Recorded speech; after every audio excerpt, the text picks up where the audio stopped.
Bonjour à tous les TikTokers. Au mois d'août, il fait chaud, donc tenue du mois d'août. TikTokers, Facebookers et YouTubers. Je vais vous parler de 3 exemples aujourd'hui qui sont en lien avec nos karmas. Vous voyez, on dit, voilà, tu as fait une action, tu récoltes ce que tu as semé. Donc là, il s'agit toujours dans des soins d'âme, de 3 soins d'âme que j'ai donc essayé de cataloguer un peu pour vous expliquer, pour ceux qui voudront se reconnaître dedans. Il y a le premier soin d'âme, je le lis plutôt au point de vue. Quand on a des points de vue, des jugements de valeur, ça va entraîner un karma et des conséquences sur la vie. Le deuxième, ça sera la responsabilité. Euh, la responsabilité, quand on ne la prend pas, eh bien, on fait un peu, vous savez, l'autruche. On met la tête sous l'eau en attendant que ça passe, mais 20 ans après, ça nous rattrape dans la vie. Je vais vous parler de ça. Et ben, c'est pas que dans la vie, c'est de vie en vie, parce que cette dame qui m'a appelé, c'était dans la vie, des années plus tard, quelque chose qui n'était pas clair la rattrape, il faut qu'elle paye. Mais en fait, c'est lié à une mémoire, une vie passée. Le troisième exemple, c'est une personne qui a quelques difficultés, vraiment des phobies, qui est mal à l'aise avec son corps, qui est mal à l'aise dans la vie.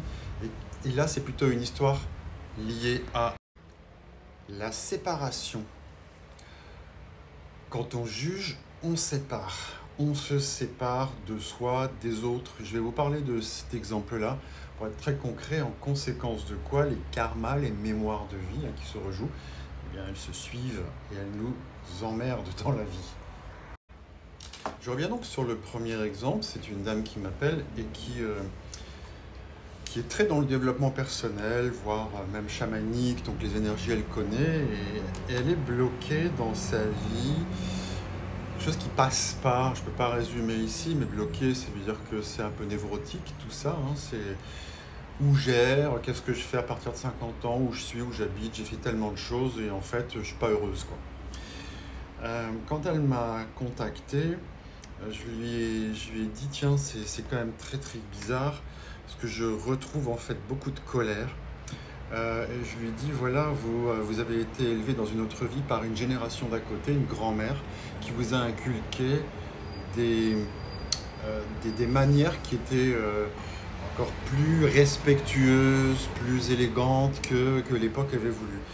Je lui dis, votre mère, d'ailleurs, à l'époque, était née en couche.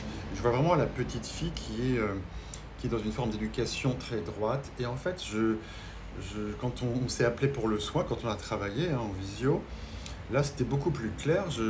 Bon, elle m'a expliqué ce qu'elle ressent, ce qu'elle vit, avec des colères, beaucoup de colère, qu'elle a utilisé même des drogues chamaniques, etc. Elle a fait un gros voyage intérieur, mais elle reste dans quelque chose d'à côté de la vie.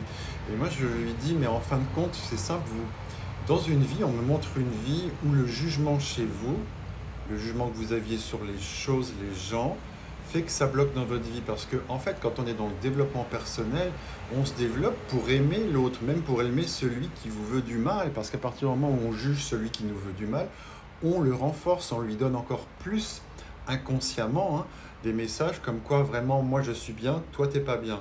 Donc je ne vais pas débattre de ça aujourd'hui sur moi je suis bien, parce que quand on dit l'autre il est nul, soi-même on n'a pas trop regardé à l'intérieur, on sait qu'on n'est pas bien non plus, mais on ne veut pas voir. Le travail intérieur, ça va consister à justement accepter cette part sombre qu'on a pour accepter la part sombre de l'autre, et puis surtout ne plus l'exclure, mais d'une certaine façon accueillir sa part sombre parce que ça nous aide à accueillir la nôtre.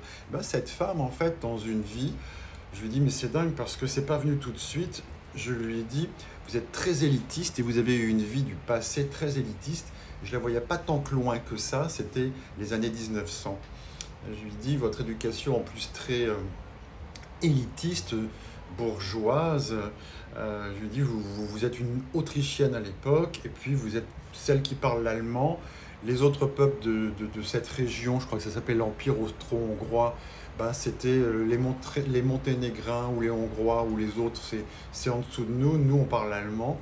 Ben, c'était vraiment cette noblesse allemande, enfin autrichienne, pardon, qui parlait l'allemand, qui régnait sur cet empire-là. Et donc, ça, en plus, dans son contexte actuel, dans son contexte d'époque, C'était moi, je, et je suis supérieur à tous les autres. Donc, vous voyez, les points de vue, les autres sont pas bons.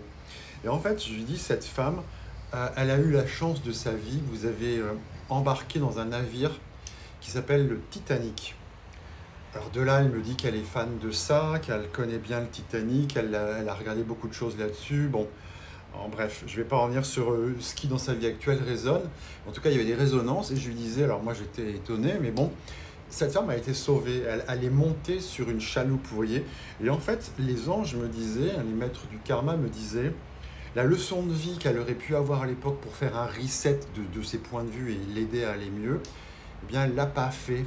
Le reset eût été de dire, ces marins m'ont sauvé, ils m'ont pris la main, j'ai été donc sauvé par eux. Eh bien, elle a eu cette phrase, je lui ai dit, vous avez dit, c'est parce que je fais partie de la haute société que j'ai été sauvé. À ce moment-là, les anges gardiens, hein, les maîtres du karma m'ont dit, vous voyez, là, elle est repartie dans un karma d'une spiritualité hautaine, et elle vit cette vie avec ce legs de la vie d'avant, où si j'ai été sauvé, c'est parce que j'ai fait partie de la haute, quoi. Alors que moi, les anges me disaient, le travail qu'elle aurait dû faire à l'époque, l'âme, c'est merci d'avoir dit merci à ces gens qui lui ont pris la main, qui l'ont tiré, et elle ne l'a pas fait. Et je lui disais, c'est curieux parce qu'en fait, on me dit que vous avez pris, vous savez, dans la petite maison dans la prairie, le visage de Nelly Olson, alors que finalement, l'époque vous permettait, avec ce drame du Titanic, d'en sortir vivante, de choisir Laura Ingalls. Vous voyez, alors on me parlait de ça, je me dis pourquoi on me parle de ça? De là, cette dame me dit qu'elle a acheté tous les DVD et qu'elle les regarde toujours. Vous voyez les résonances qu'il y a entre les vies d'avant et la vie actuelle. Alors, bref, passons là-dessus. Mais la leçon de jour, c'est que finalement, les maîtres du karma ont dit que dans la vie où elle a assisté à ce drame, où elle est sortie vivante, ça doit être une horreur hein, de vivre cet instant, le Titanic qui coule dans le froid, la nuit, enfin les cris, les horreurs. Cette femme, au lieu de dire merci à ses sauveurs, elle dit si je suis sauvée, bah, c'est parce que je suis de la haute, quoi, de la haute société. Vous voyez, ce point de vue a suivi cette femme dans sa réincarnation aujourd'hui. Et cette femme me dit, mais c'est vrai que quand vous le dites, j'ai une spiritualité un peu hautaine. Je vais, alors elle se reconnaîtra, ne serait-ce que je vais dans un train, je regarde la tête des gens et elle observe les gens avec des jugements sur les êtres. Hein. Oui, ça lui parlait beaucoup. Alors qu'est-ce que ça a été le soin d'âme? Le soin d'âme, ça a été eh bien, de faire une forme de reset. Donc moi j'ai senti bon, l'énergie arriver. Quand l'énergie arrive, c'est je baille, tout le monde baille, on n'est pas trop là. Et en fait, ils ont travaillé sur un changement de film, de scénario, en lui permettant d'être cette femme qui, à l'époque, dans les années du Titanic, là, au lieu de revivre sa vie en disant j'ai été sauvé parce que je suis parti de la haute, ils ont fait vivre sur les plans éthériques une scène où elle a dit merci et où ensuite, pour remercier d'avoir été sauvée et survivante, de s'occuper, d'être généreuse, vous voyez. Donc ils ont coupé la vie, la mémoire d'avant pour la remplacer par une mémoire plus dans l'accueil, l'ouverture, de façon à ce que ça rejaillisse sur cette femme aujourd'hui et que sa vie ne soit pas stagnante pour qu'elle ait de l'énergie, vous voyez, pour aboutir à être heureuse dans sa vie, à pas être comme ça stoppée. Donc ils ont changé le scénario d'une vie passée, ça j'avais déjà eu, comme au cinéma, ils coupent la pellicule, ils en mettent une autre, et c'est vraiment une femme sauvée de ce navire, qui dit merci à ses sauveurs, qui donc, pour remercier l'humanité, finalement, va s'intéresser à aider des enfants, à aller être bénévole, alors qu'elle était riche, etc., etc. Donc c'est donner son cœur, vous voyez, et le soin c'était là-dessus. Donc voilà, je voulais vous parler dans ce premier exemple. Cette vidéo fait 10 minutes déjà, donc je vais en faire une deuxième à propos de ce que je vous ai dit sur la responsabilité de nos actes qui nous suivent. Donc voilà l'acte 1 du jour avec ce t-shirt du mois d'août.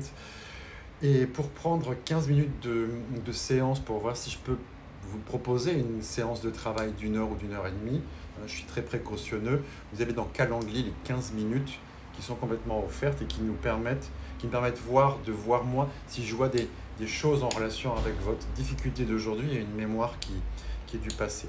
Donc c'est www.booster-coaching.fr, vous avez tout à la page. Merci, c'est donc Patrick Théodore et je vais faire une deuxième vidéo puis une troisième. Merci beaucoup et donc à très vite pour la suite.